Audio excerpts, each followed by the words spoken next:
Ħbib, illum iġi 18 ta' Novembru 2023, xi tliet ijiem ilu kien hemm dil-laqgħa tal-Kunsill tas-Sigurtà fil-Ġnus Magħquda u kien hawn ħafna aħbarijiet u ħafna boppa u ħafna ftaħir li Malta għamlet xi ħaġa record breakthrough u għax għaddiet ir-riżoluzzjoni li għaddiet Malta qegħdin jgħidu daw li Malta qed tkompli taħdem għal paċi mentri fil-verità meta wieħed jara kif marru l-affarijiet, bħalma akkuża r-Russu stess lill-Amerika u lil Malta għallu daw għadha qal qisu ma jridux wafqien mill-ġdid. Issa hawnhekk hawn il-laqgħa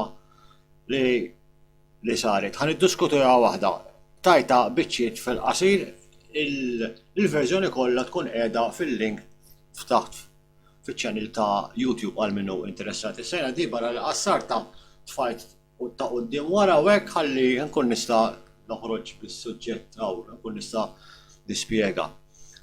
Mela, hawnhekk hawn ir-rappreżentant ta' Malta u qed tispjega di kif tara s-sitwazzjoni ġo Gaza. Sewwa, ħanibdew. I give the floor to the representative of Malta. Thank you, President. The humanitarian crisis which continues to unfold in Gaza ever since the horrific terror attacks of 7th October is deeply troubling. On that day, children were killed and taken hostage. Since then, over 4,600 are reported to have been killed in Gaza. Around 1,500 are considered as missing. Many are likely trapped underneath the rubble. The lives of newborn babies and premature babies at Al-Shifa Hospital are in grave and imminent danger. Countless civilians are now suffering the scourge of hostilities and all the devastating consequences that armed conflict brings with it. Over 1 million people are displaced. More than half of them are children. Last week, the Secretary General stated, and I quote, "Gaza is becoming a graveyard for children." End quote. This stark warning must not go unheeded. On this occasion, we also pay tribute to all UN staff on the ground for their heroic efforts and remember those who have paid the ultimate price. Mela. Di qalet li da traġedji huma normali li jġibu l-konflitti. Semmit tal-United Nations daw għala volja kien hemm tal-United Nations fil-kampijiet u jagħtu ngħidula da ma nafx kemm mietu, inqatlu u da jidher biċ-ċar li ir-regolamenti li huma marbutin magħhom pajjiżi f'każ ta' gwerra mhumiex jagħtu każhom. U fil-fatt daw tant kemm qatt ma taw każ il-punent il-liġijiet tal-gwerra li meta r-Russja osservat il-liġijiet tal-gwerra ħasbu li hija dgħajfa ir-Russja. Mela.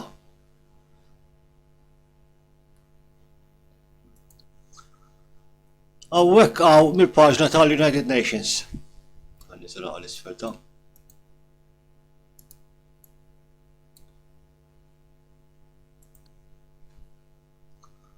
U hawnhekk hawn x'qalu n-nies, ir-rappreżentanti, u hawnhekk Malta qiegħda tgħid li di ir-riżoluzzjoni tipprovdi wafqien pawżi umanitarji u korrituri biex jiġu suppluxxiti l-affarijiet umanitarji ġewwa Gaza għal ċertu ammonti ta' ġranet sewwa għal bl-Ingliż. It provides for the establishment of urgent humanitarian pauses and corridors throughout the Gaza Strip for sufficient number of days. Jiġifieri di wara li taf u qalet li l-isptarijiet qed jiġu attakkati trid li jifqu l-affarijiet. Il-daw titmaħħom ittihom il-mediċina u ttihom ix-xorb li hemm bżonn, u mbagħad wara ftit jiem da ħankomplu nattakkaw. Sewwa. Issa hekk hawn x'qal ir-Russu. Mr. President, before the members of the Security Council move to vote on the Maltese draft, we would like to propose an oral amendment to the operative part of the resolution. Paragraph 3 bis, with the following content. Sta waħda xi fost waħda b'oħra ta'. Issa da ir-Russja tiddaħħal emenda biex għal wafqien mill-ġlied fil-ceasefire fir-riżoluzzjoni li ppreżentat Malta. Għana ġew nibdew ta'.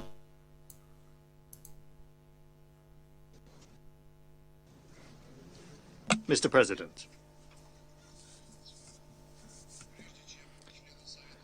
before the members of the Security Council move to vote on the Maltese draft, we would like to propose an oral amendment to the operative part of the resolution. We propose that we add a new paragraph 3 bis with the following content. Further calls for an immediate, durable and sustained humanitarian truce leading to a cessation of hostilities. I would request the conference officers to distribute to circulate the text of the oral amendment among the members of the council. Da qiegħed jipproponi wafqien mill-ġlied sewwa. This text is well familiar to members of the Security Council. The wording we are proposing literally repeats the first operative paragraph of the 26th of October General Assembly resolution adopted during its 10th emergency special session by an overwhelming majority of votes, the resolution Protection of Civilians and Upholding Legal and Humanitarian Obligations. Mela, da kien tressaq vot fl-Assembleja Ġenerali.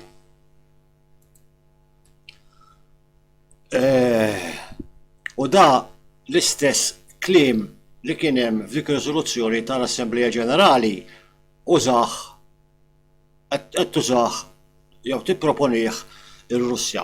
Issa għal dal-kliem Malta ivvutat favur dakinhar imma bid-differenza li deċiżjoni tal-Assembleja Ġenerali ma torbotx ma tiġix liġi internazzjonali u d-deċiżjonijiet li tieħu is-Security Council, il-Kunsill tas-Sigurtà daw jiġu liġi internazzjonali, allura ikollu iktar peace. Sewwa wieħed ma jorbotx u l-ieħor jorbot. Distinguished colleagues, Mela ħanersa naqalura ta'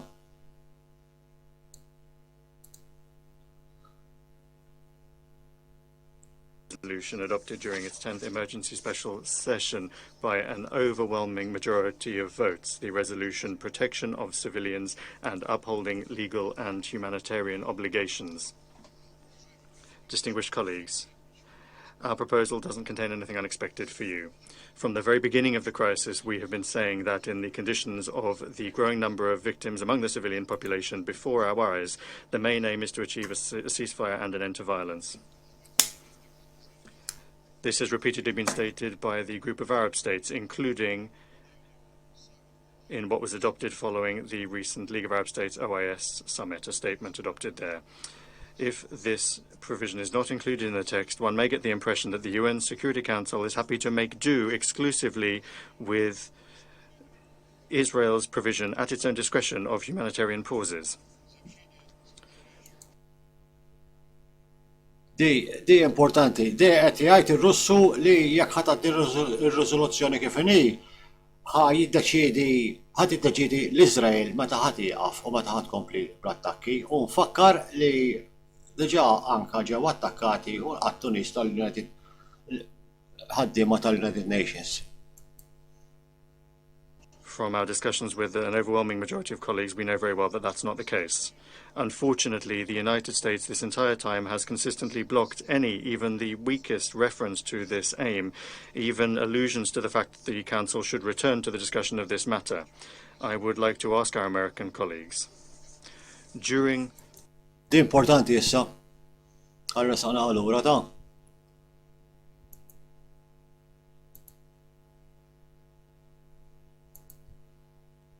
Da, għek qiegħed jgħid li l-Amerika għamlita il-riżoluzzjoni u tafat il-Malta fuq quddiem biex tippreżenta. American colleagues. During our work on the Maltese draft, you struck out anything that could in any way indicate the need for a cessation of hostilities. Does this mean that you are in favor of the war in the Middle East continuing indefinitely? We do not believe that on this matter the UN Security Council should act at the behest of the United States. Da, qiegħed jgħid li r-riżoluzzjoni tara li il-wafqien mill-ġlied ma jaqafx. U qal li l-Amerikani mbagħad dik jitbuha mhux il-Maltin. I would also like to recall that the majority of Council members, namely the delegations of Russia, China, Brazil, Ecuador, France, Gabon, Ghana, Malta, Mozambique, Switzerland, and the United Arab Emirates, have already voted previously in the General Assembly in support of the wording we are proposing today. We call upon members of the Council to support it here as well. Thank you. Intend Mela, issa ħajġu għal-voti għal din l-emenda biex jieqaf il-ġlied. to put the proposed amendment to the vote first. For those in favor of S 2023/876, the amendment to it, please raise their hand.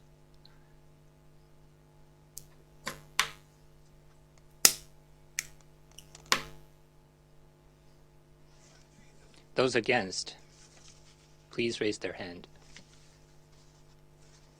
L-Amerika kontra. Abstentions, please raise. U Malta astjeni tara. Ma tridx wafqien mill-ġlied dil-ostja. Temmen?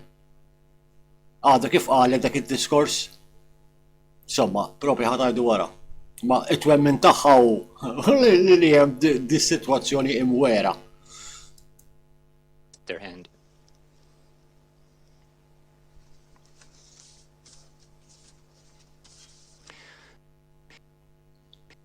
The result of the voting is as follows.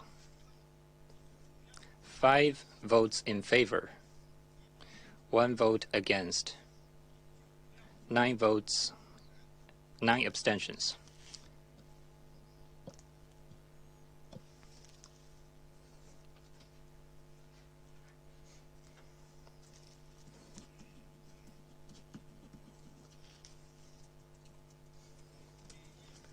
The proposed amendment is not adopted due to not getting the required number of votes.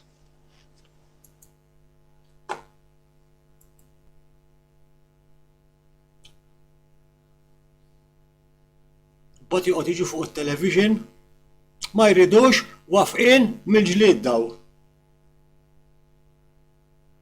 U meta qalu li jridu l-wafqien mill-ġlied,